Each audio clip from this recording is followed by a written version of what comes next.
안녕하세요. 이탈 건전입니다. 자, 이번 시간에도 지난 시간에 이어서 1교시 문제 해설해 드리겠습니다. 자, 1교시 2번 문제는요, 스킵하고 넘어가겠습니다. 해설 내용을 보시면 아시겠지만, 뭐 이렇게 기술적으로 깊이 있게 제가 설명드릴 만한 내용이 없습니다. 없고, 그건 간략하게 한번 보시고요. 전기 쪽에 내가 다른 문제를 선택할 게 있다라고 하면, 이 문제는 선택하지 않는 게 좋습니다. 왜냐하면 이 문제를 선택해서 쓰더라도 그렇게 뭔가 차별화된 내용을 쓸 게 별로 없어요. 이걸 차별화된 내용을 쓰려면 굉장히 많은 시간을 들여서 공부해야 되는데 모르겠습니다. 여기까지 우리가 공부하기엔 사실은 너무 범위가 넓어져요. 넓어지고 제 생각에는 뭐 이렇게 뭐 전기 분야이긴 하지만 뭐 계측 제어라든지 뭐 정보통신이라든지 소방이라든지 이거는 자주 나오는 문제가 아니거든요. 그래서 그거는 그냥 간략하게 좀 치고 넘어가시고 우리가 자주 나오고 또 기술적으로 전기 기술사가 가지고 있는 강점을 표현할 수 있는 그런 문제들이 있습니다. 그런 것들을 선택해서 답안지를 작성하는 게 훨씬 더 높은 점수를 받을 수 있고 공부도 또 재미가 있어질 겁니다. 2번 문제는 스킵하고 넘어가고 한번 읽어보세요. 자, 3번 문제를 바로 넘어갈 건데 이 단락 계산과 관련된 부분은요 굉장히 중요합니다. 뭐 기술사의 가장 중요한 역할 중에 하나고 또 기술사가 가장 잘할 수 있는 부분 중에 하나라고 보고 있습니다. 이 고장 계산, 단락 전류와 관련된 문제는 크게 세 가지 유형으로 나눠지고 있다고 보여집니다. 이 문제는 기출문제를 보시면 아시겠지만 뭐 무궁무진하게 많이 나왔습니다. 굉장히 많이 나왔는데 그 내용을 잘 들여다보면 크게 세 가지 유형이다. 첫 번째는 뭐냐면 직접 숫자를 집어넣어서 계산을 해내는 거예요. 결과값 뭐 12.5카 뭐 딱 그 숫자로 된 값을 계산해 내는 겁니다. 계산 문제가 하나가 있고요. 그 다음에 두 번째는 뭐냐면 우리가 자주 사용하고 있는 삼상 단락전류, 성간 단락전류, 일선 지락전류 뭐 이런 것들에 대한 그 수식이 있어요. 사용하는 수식. 이 수식을 증명하는 문제, 유도 과정을 묻는 문제가 두 번째 유형입니다. 그 다음에 세 번째 유형은 여기 나와 있는 것처럼 고장 전류에 대한 기본적인 개념을 묻는 문제가 나옵니다. 이 세 가지 유형으로 나눠져 있다는 거를 반드시 기억을 하시고 이 세 가지 문제에 대해서 유형에 대해서 내가 답안지를 쓰실 수 있는 그런 연습을 좀 많이 하셔야 돼요. 자, 여기서 지금 현재 두 가지를 물어봤습니다. 첫 번째가 단락전류, 삼상 단락전류 계산 목적하고요. 그 다음에 계산 순서에 대한 부분을 물어봤는데 뭐 이거는 그 개념을 알고 계신 분들은 뭐 그렇게 어렵지 않게 문제를 푸실 수 있었다라고 보고 있고요. 또 제가 여기 보시면 출처에 대한 부분을 표기해놨는데 단락전류 활용기술과 고적파 해석 및 대책이라고 해서 이성우 기술사님이 쓰신 책인데 책이 세 권이 있습니다. 그 세 권의 책 중에서 요 교재에 보시면 1번 항목에 단락전류 계산 목적 이렇게 돼 있고 그 다음에 바로 이어서 2번 항목에 단락전류 계산 절차라는 항목이 있습니다. 이 두 가지가 연달아서 나오는데 이 문제가 이 교재를 보고서 냈다라고 보여지고요. 여기서는 이제 고장 계산 기법에 대해서 IEEE하고 IC 규정 두 가지 규정을 나눠가지고 굉장히 상세하게 설명을 해놨거든요. 그 내용을 보셨다라고 하면 훨씬 더 답안지를 잘 쓰실 수 있지 않았을까라는 생각이 듭니다. 뭐 이타 아카데미에서는 이 교재하고 이성우 교수님 쓰신 책 두 권, 나머지 두 권하고 세 권에 대한 해설을 상세하게 해드리고 있고 여기에 또 김정철 고문님께서 작성하신 자가용 전기 설비의 모든 것이라는 책이 있거든요. 이 책은 뭐 출간된 지 한 20년 정도 됐고 20년 동안 한 20차례 정도 개정을 해서 굉장히 그 수준이 높습니다. 높고 실무 현장과 관련된 내용도 굉장히 많이 들어가 있고요. 그 다음에 이 기술사를 공부하시는 분들한테 도움이 굉장히 많이 될 겁니다. 요 교재들을 제가 다 강의를 해놨는데 뭐 시간이 안 되시더라도 좀 내셔서 그 부분을 수강하시면 기술사의 그 답안을 차별하는데 굉장히 많은 도움을 받으실 수가 있을 것 같아요. 이 교재를 뭐 사서 좀 보시든지 아니면 뭐 이렇게 강의를 들으시든지 뭐 그렇게 하는 게 좋지 않을까 싶습니다. 자, 문제의 본론으로 들어가겠습니다. 고장전류 계산 목적 이렇게 나와 있고요. 아까 말씀드린 단락전류 활용 기술과 뭐 그 교재에 보시면 이렇게 6가지 항목이 나와 있어요. 이거 말고도 뭐 여러 가지가 있겠지만은 우리가 1교시 문제에 대한 답안은 한 페이지 정도로 쓰시면 되기 때문에 이 정도 내용으로 쓰셔도 충분할 것 같습니다. 전력계통의 구성, 차단기 용량 뭐 이런 것들을 이제 구하는 데 사용이 됩니다. 그 다음에 고장 전류가 흐르게 되면 이제 열적 기계적으로 손상을 입기 때문에 그 고장 전류의 그 정해진 시간 동안 견딜 수 있는 능력을 가져야 되거든요. 일반적으로 뭐 변압기나 뭐 케이블 같은 경우에는 단락 전류가 흘렀을 때 2초 동안은 견딜 수 있는 능력을 가져야 됩니다. 그런 용량을 갖기 위해서 기계적 뭐 그다음에 정기적으로 이제 뭐 사이즈가 커지고 뭐 튼튼해지겠죠. 이런 것들을 검토할 때 사용이 됩니다. 그 다음에 이제 보협조를 할 때 단락 전류를 구하는데 뭐 각각의 구간에 고장 전류의 크기를 구해가지고 서로 상호간에 보호협조해서 주보호 계정기와 후보호 계정기가 서로 이렇게 그 연동해서 고장의 범위를 최소화시키는 게 목적이거든요. 이럴 때 반드시 단락 전류의 값을 알고 있어야 돼요. 그때 사용이 됩니다. 보호기기 협조. 그 다음에 단락 사고가 발생이 되면 어쨌든 간에 단락 지점에서 아크가 튀지 않습니까? 그런데 이 아크에 의해서 이제 아크 플래시라는 현상이 발생이 되면서 뭐 굉장히 큰 대형 인사사고가 발생이 될 수도 있고, 근데 폭발이 일어날 수도 있거든요. 뭐 이런 문제가 생기지 않게끔 이제 충분한 어떤 검토가 이루어져야 된다. 그래서 아크 플래시 위험을 검토할 때도 사용이 됩니다. 그 다음에 단락이 발생이 되면 이제 이 서지성, 임펄스가 발생이 되기 때문에 거기서 뭐 주파수의 어떤 변화에 의해서 계통의 어떤 시스템과 공진이 일어날 수도 있거든요. 뭐 이런 부분까지도 검토하는데 사용이 되어진다. 뭐 이 정도면 고장 전류 계산 목적에 대한 부분은 뭐 충분히 설명이 되어졌을 거라고 보고요. 그다음에 이제 화면에는 간략화된 요약된 내용을 띄워드렸지만 해설서에 보시면 이제 그 서술형의 문장들이 있을 거예요. 그거 한번 쭉 읽어보시면서 요 사이사이에다 어떤 문구를 집어넣는 게 보기가 좋을 건가를 한번 고민해서 한번 세팅을 한번 해보세요. 자, 그 다음에 단락 전류 계산 순서 이렇게 나와 있고, 요건 이제 IEEE 에 의한 계산 기법이고 4가지 단계로 구성이 되어 있습니다. 스텝 1, 스텝 2, 그 다음에 스텝 3, 스텝 4로 되어 있는데 일단은 여기 나와 있는 요 대제목을 먼저 암기해 주세요. 스텝 1, 고장 전류를 계산하기 위해서는 일단 개통도가 있어야 돼요. 개통도가 있어야지 어느 지점에서 사고가 났을 때 거기 얼마의 전류가 흐르는지를 계산해 낼 거 아닙니까? 그래서 전력계통 단선 결손도가 반드시 있어야 된다. 이게 없으면 고장 계산이 안 되는 거죠. 자, 이때 이제 그 결손도 안에 뭐 한전에 이제 임피던스 값도 나와 있을 것이고, 그 다음에 케이블, 변압기, 발전기, 뭐 전동기 각각 전기 기기가 갖고 있는 어떤 데이터들이 있을 거예요. 이런 것들이 있어야 돼요. 자, 얘네들을 확보를 해서 그 다음 단계를 뭐 이제 어떻게 해야 되냐면 임피던스 조사 및 기준 용량으로 변환한다. 자, 우리가 이제 전류를 구할 겁니다. 전류를 구하는데 이 전류는요, 옴의 법칙에 의해서 I는 R분의 V 뭐 이런 개념이 도입이 될 거예요. 자, 이때 이제 적용이 되는 게 고장 계산하는 기법이 옴법이 있고요. 퍼센트 임피던스법이 있고, PU법은 퍼센트 임피던스법과 동일한데 얘를 이제 단위법으로 표현한 방식이고, 퍼센트 임피던스법은 백분율로 표현한 거예요. 그래서 이 퍼센트 임피던스법에 대한 그 임피던스 값을 100이란 값으로 나눠주면 PU 값이 되기 때문에 두 가지는 동일한 거거든요. 어쨌든 우리가 이제 개통에서 사용하는 고장 계산 기법은요, 퍼센트 임피던스법 혹은 PU법을 사용하고 있습니다. 자, 이렇게 퍼센트 임피던스법이나 PU법을 사용하려면 가장 중요한 요소는 뭐냐면 각각의 퍼센트 임피던스 값이나 PU 값을요, 기준 용량으로 환산해 줘야 돼요. 이렇게 뭔가를 맞춰줘야 됩니다. 이 부분은 여기서 제가 설명하면 뭐 2-3시간 또 가기 때문에 이 부분은 고장 계산에서 퍼센트 임피던스법에 대한 강의를 제가 엄청 많이 해놨을 거예요. 그 부분을 반드시 공부를 하셔야 돼요. 그걸 모르고 있다라고 하면 아직까지는 기술사 시험을 보기에는 아직 내가 실력이 좀 한참 미치다 이렇게 보셔야 돼요. 제가 말씀드리는 부분은 꼭 이해를 하고 계셔야 됩니다. 가장 기본이 되기 때문에. 그래서 퍼센트 임피던스를 조사하고 이 임피던스 값을 기준 용량으로 환산한다. 이건 제가 뒤에서 다시 설명을 드릴 거예요. 그 다음에 세 번째 단계에는 임피던스를 합성해야 됩니다. 임피던스를 합성해야 되는데 이 임피던스 합성은요, 임피던스 맵을 먼저 작성해야 돼요. 임피던스 맵은요, 하나의 계통이라고 하더라도 그 계통마다 고장 지점을 선정해서 그 고장 지점마다 각각의 임피던스 맵이 작성이 됩니다. 그러면 그 작성된 임피던스 맵을 이 합성해서 하나의 등가 임피던스로 뽑아내야 돼요. 그것도 제가 좀 이따 설명을 드리겠습니다. 그 다음에 이 값이 나오면요, 여기 나와 있는 이 수식에다 집어넣어서 임피던스를 합성해가지고 여기다 집어넣으면 고장 계산이 끝나는 거예요. 왜 고장 계산이 끝나냐면 이 수식은요, 태분 안에 등가 회로를 이용해가지고 이 수식을 구하는 건데, 여기 나와 있는 전압 E는 고장 직전의 전압이다 이렇게 되어 있는데, 이 고장 직전의 전압이라는 건 뭐냐면 계통이 사용하고 있는 전격 전압이다 이렇게 보시면 될 것 같아요. 전격 전압은 고장이 발생이 되거나 되지 않거나 정해져 있는 값이죠. 예를 들어서 229이다 라고 하면 229에 대한 전격 전압을 그대로 쓰시면 돼요. 단 여기서 사용하는 전격 전압은 상전격 전압입니다. 한 상에 대한 전격 전압.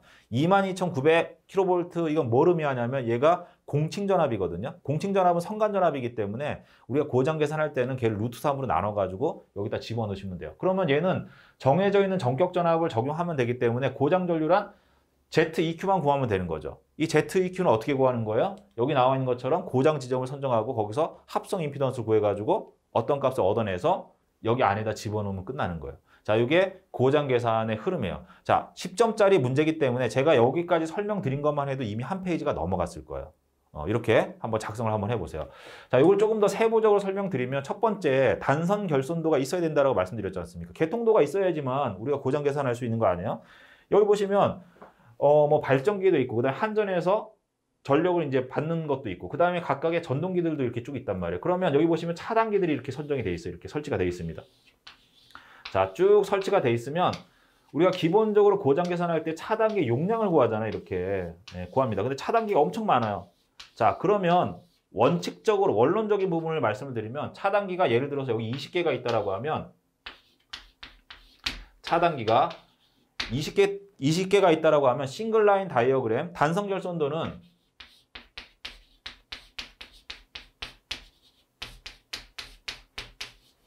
한 개밖에 없지만 차단기가 20개잖아요. 그러면 고장 계산은 몇 번 해야 될까요? 한 개지만 고장 계산은 20번 하는 게 원칙입니다. 20번 하고 그 다음에 여기서 하나의 개통도지만 여기서 나오는 임피던스 맵은요.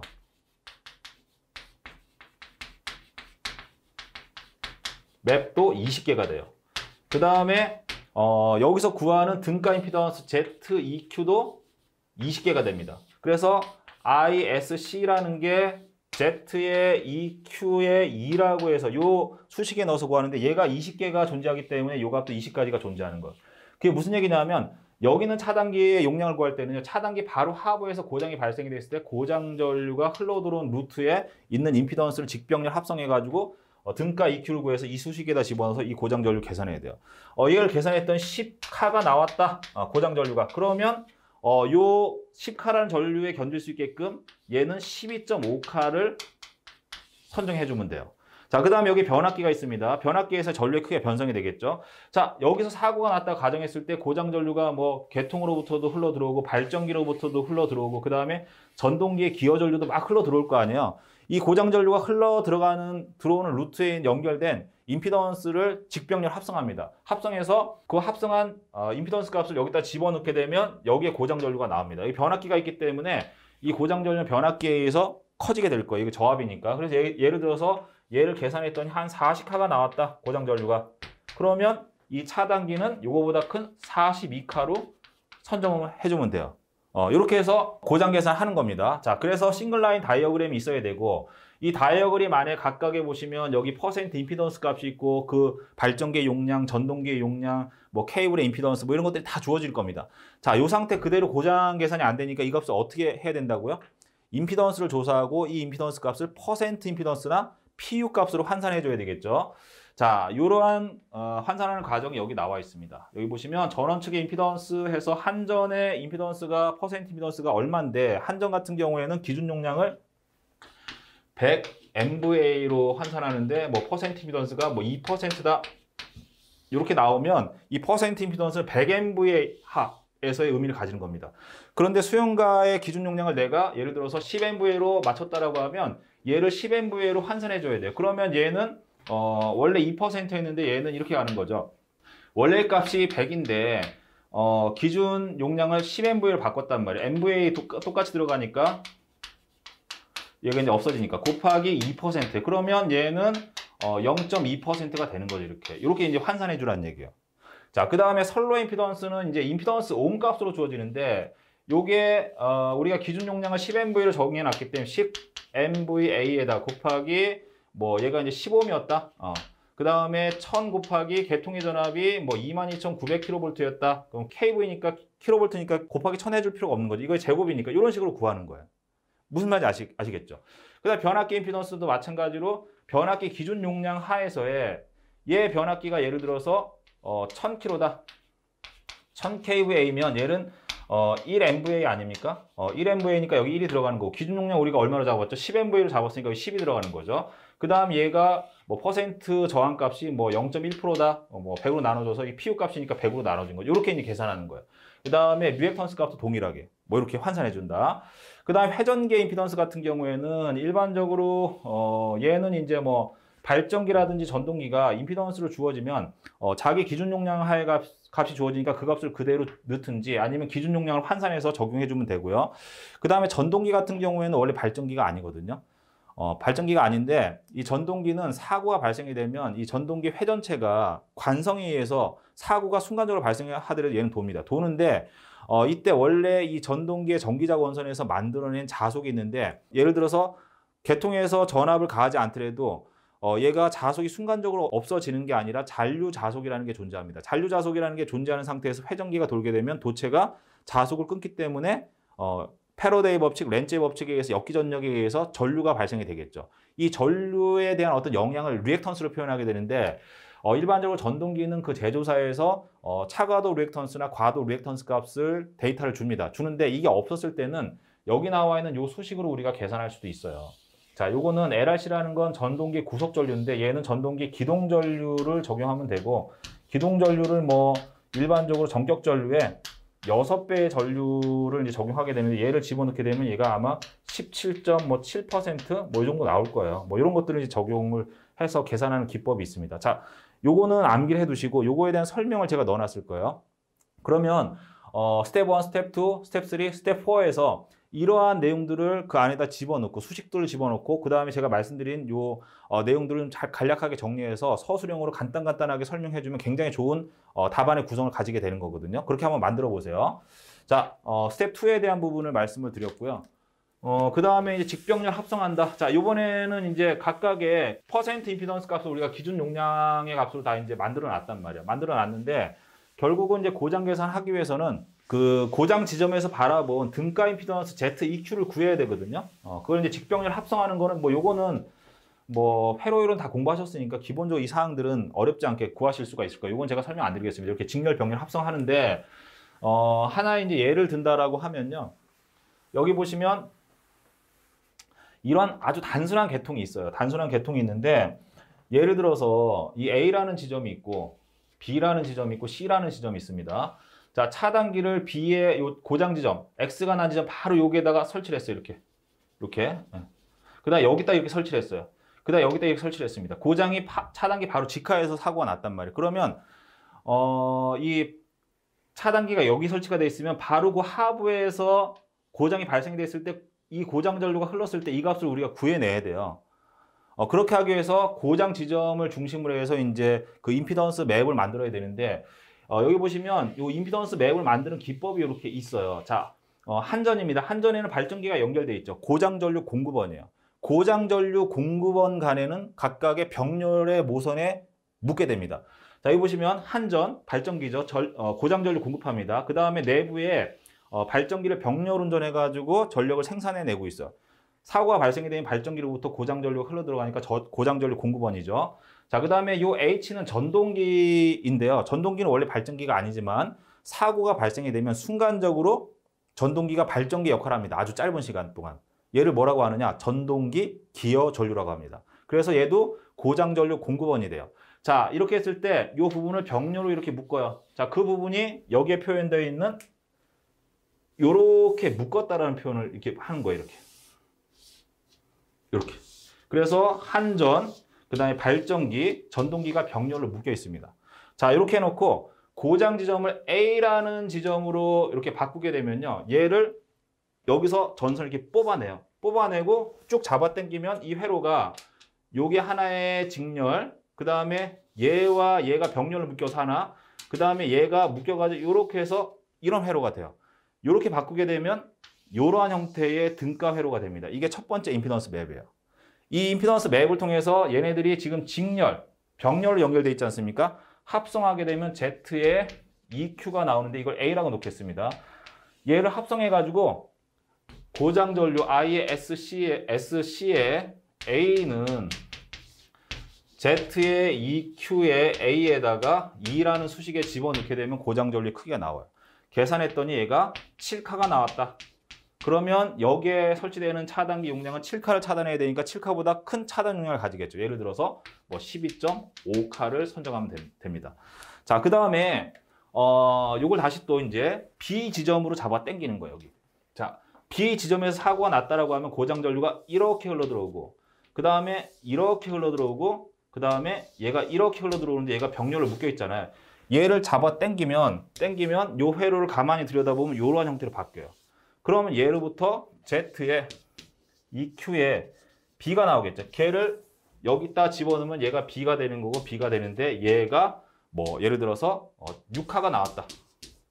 그러면 여기 설치되는 차단기도 뭐 12.5카로 가든지 뭐 10카라는 건 없겠죠. 예를 들어서 10카를 선정하든지 이렇게 가시면 돼요. 그 다음에 C에서 사고가 나면 고장전류가 이렇게 흘러들어오고 이렇게 들어오고 이렇게 들어오니까 얘를 기준으로 해서 등가율을 만들면 이렇게 바뀌는 거예요. 그러면 얘로부터 Z에 EQ에 C라는 고장전류를 구하게 되죠. 그럼 여기에 C를 집어넣고 얘가 C가 되는데 얘를 했더니 5카가 나왔다. 그러면 여기 차단기는 5카를 차단할 수 있는 뭐 7.5카라든지 이런 게 있다라고 하면 이렇게 선정해주면 되는 거예요. 이게 스텝 3예요. 제가 스텝 4까지 같이 설명을 드린 겁니다. 자, 뒤에 보시면 요거에 대한 설명이 나와 있죠. 그래서 ISC는 Z의 EQ분의 2다. 이 공식은 태분 안에 등가 회로로부터 이제 구하는 겁니다. 단락전류는. 요까지 다 설명을 드렸고요. 여기서 구한 고장 전류는요. 대칭 성분입니다. 대칭 성분. 대칭 성분이란 뭐냐면 여기 그림에 보시면 여기에 실선으로 이렇게 표시가 돼 있어요. 요걸 구한 겁니다. 대칭 성분이란 뭐냐면 이렇게 돼 있는데 여기에 있는 상부의 고장 전류의 파형과 하부에 있는 고장 전류의 파형이 같잖아요. 대칭이에요. 상하 대칭. 자, 그런데 계통에서 고장이 발생이 되면 계통에는 리액턴스 성분이 존재하기 때문에 이 리액턴스 성분에 의해서 과도 현상이 발생이 되면서 직류분이 이렇게 유기가 되거든요. 그럼 이 직류분과 대칭분의 교류분을 합성하게 되면 고장 전류가 요건 다른 색깔로 한번 표현해 보겠습니다. 이렇게 직류분만큼 위로 올라가게 돼 있어요. 자, 올라가는데 하부는 요만큼이지만 상부는 이만큼의 면적을 가지고 있으니까 이게 대칭입니까? 비대칭입니까? 비대칭 성분이죠. 요거는 R과 X의 비율을 가지고 R과 X의 비율, RX 레이쇼라고 하는데 이 비율을 가지고 요 값을 구해내요. 그래서 뭐 이제 비대칭 값을 구해내서 뭐 그 기계의 뭐 기계적 강도도 구할 수가 있고요. 그 다음에 차단기가 동작하는 시점에 비대칭 전류의 크기를 구해서 걔를 인터럽팅 구간이라고 하는데 인터럽팅 구간의 비대칭 전류의 크기를 구해가지고 그 전류를 차단할 수 있는 능력을 가지도록끔 차단기 용량을 그 값보다 큰 값으로 선정을 해줍니다. 요거는 요건 이제 121회 때 이 비대칭에 대한 부분 문제가 또 나왔어요. 두 문제가 나왔는데 그거는 그 문제를 해설할 때 제가 상세하게 좀 말씀을 드리겠습니다. 자, 이렇게 해서 3번, 2번 문제는 우리가 스킵했죠. 3번 문제에 대한 해설을 말씀을 드렸는데 고장 전류의 계산 목적 반드시 알고 계셔야 되고요. 그 다음에 고장 계산의 그 계산 순서 4가지 단계가 있었습니다. 첫 번째가 단성 결손도를 우리가 이제 그 입수를 해야 된다. 그 다음에 단성 결손도에 포함된 임피던스 값을 조사하고 걔를 퍼센트 임피던스 값으로 만들어주기 위해서는 기준 용량으로 환산해준다. 이게 두 번째 단계죠. 자, 그 다음에 고장 지점을 우리가 선정해서 각각의 고장 지점마다 만들어지는 임피던스 맵을 통해서 등가 임피던스를 구해냅니다. 이게 세 번째 단계. 그 다음에 마지막은 그 등가 임피던스를 여기 있는 고장 계산 수식에다 집어넣어서 고장 전류의 크기를 구해주는 거예요.